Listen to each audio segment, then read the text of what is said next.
네, 안녕하십니까. 신지식인 정인태입니다. 전 국립한국복지대학교 특임교수를 역임했습니다. 안철수 대통령실 선거 개입 직격. 네, 안철수 후보가 대통령실 선거 개입에 대해서 직접 언급하고 나섰습니다. 네, 대전일보에서 전하고 있는데요. 안철수 대통령실 선거 개입, 정당 민주주의 근본 훼손, 윤심 논쟁을 그만해라. 네, 이렇게 얘기를 했습니다. 네, 그러면서 또 이 경향신문에는 안철수 대통령실 익명 윤심 기사 조치 취해야 지금 벌어지는 일 대통령실 선거 개입이다. 네, 이렇게 얘기를 하고 있습니다. 네. 윤핵관 폐원, 대통령 공격, 선거 개입, 대통령실, 안철수 충돌. 네, 이러한 부분을 뉴스원에서 전하고 있고요. 네, 또 안철수 친윤 적 발언에 선관위의 경선 개입 차단을 요구하는 이러한 상황입니다. 권력을 위해서는 수단과 방법을 안 가리는 거죠. 그러니까 국민은 안중에도 없는 거예요. 이걸 우리 국민들이 똑똑히 봐야 됩니다. 그래서 권력이라는 게 얼마나 무서운 것인가. 네. 이 안철수, 윤석열 단일화가 없었으면은 아마 지금 윤 정부도 없었을 겁니다.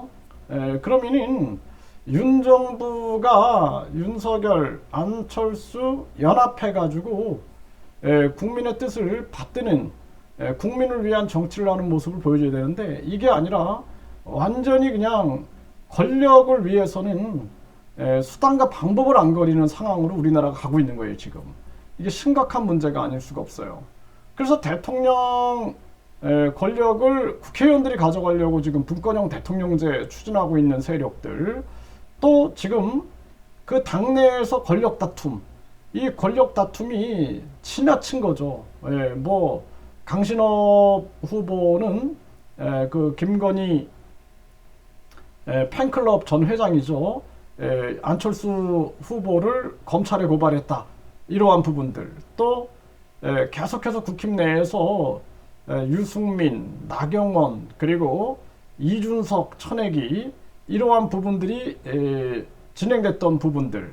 또 지금 아주 과도하게 안철수 쳐내기가 시행이 되고 있는데 이 부분에 대해서는 정말 이거는 대한민국 여당, 대한민국 정부거든요.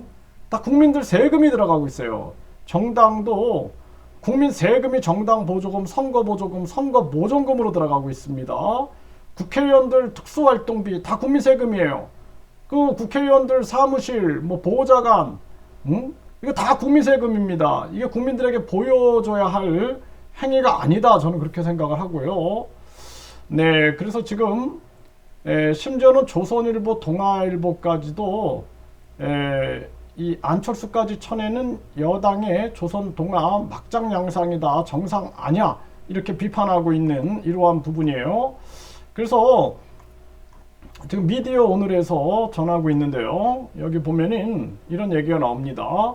네, 조선일보는 지금 대통령실은 어떤 특정인들이 여당 대표가 되면 같이 일을 할 수 없다고 생각하는 것 같다. 사람들이 서로 잘 맞지 않는 경우는 있을 수 있다. 특히 윤 대통령은 이준석 전 대표 때문에 호불호가 너무나 극명하게 갈라지는 것으로 보인다.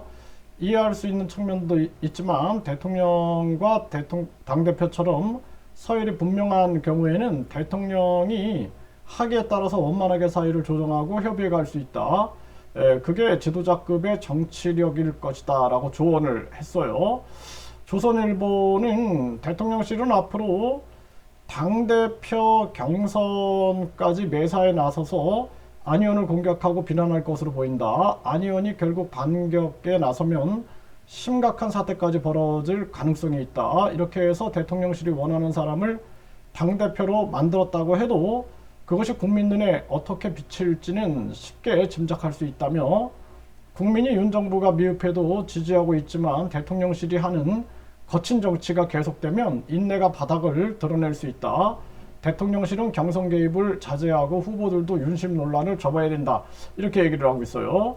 동아일보도 유승민, 나경원 이어 안철수까지 이런 천액이 전대 있었나 사설에서 도를 넘은 윤심 개입 논란으로 막장 양상을 보이고 있다. 양강구도를 형성하고 있는 김기현, 안철수 후보가 윤심은 내게 있다. 볼성 사나운 윤심 마케팅 경장을 보이더니 최근엔 안 후보 지지율이 역전했다는 조사 결과가 나오자 친윤 진영이 안 후보를 향해 가짜 윤심팔이, 사기 등 집단 공격에 나서는 상황까지 벌어졌다. 네, 이렇게 얘기를 하고 있습니다. 이게 참 안타까운 일이 아닐 수가 없어요. 동아일보도 대통령실까지 윤심 논란에 뛰어들고 있는 듯한 모습이다. 고위 참모들이 언론을 통해 안 의원은 윤심이 실린 후보라 볼 수 없다 등 전대 영향을 준 듯한 발언을 하고 있다. 전대에 개입할 생각이 없다며 중립 의지를 밝힌 대통령실의 공식 입장이 무색할 정도다라고 비판을 하고 있는 그러한 모습입니다. 동아일보, 국정 운영에 선발을 맞추고 내년 총선을 지휘할 여당 대표가 누가 되는지에 대통령에게 중요한 문제다. 그러나 지금의 모습은 정상이 아니다. 민심과 당심 역풍을 부르고 전대 이후 당의 분열을 처리하는 계기가 될 수 있다. 대통령은 확실하게 중립 의지를 밝혀 윤심 논란에 마침표를 찍어야 한다. 한겨레에서도 여당 전당대회는 이미 윤심팔이 논란으로 얼룩져 있고 윤 대통령의 지지율이 30% 초반에서 횡보하는 것도 무관치 않을 것이다. 윤 대통령의 막무가내식 당부 개입은 결국 민심의 외면으로 이어진다는 것을 유념해야 한다. 이렇게 얘기를 하고 있습니다. 이게 참 심각한 문제가 아닐 수가 없습니다. 이 경향신문에서는 또 이런 기사가 나왔어요. 윤 대통령 윤핵관 공격 안철수 향해 국정 운영 방해꾼이자 적. 이거 뭐 경향신문 기사인데요. 여러분들이 한번 읽어보십시오. 아주 뭐 저는 이 지금 상황이 지극히 상식적이지 않다라는 생각을 안 할 수가 없습니다.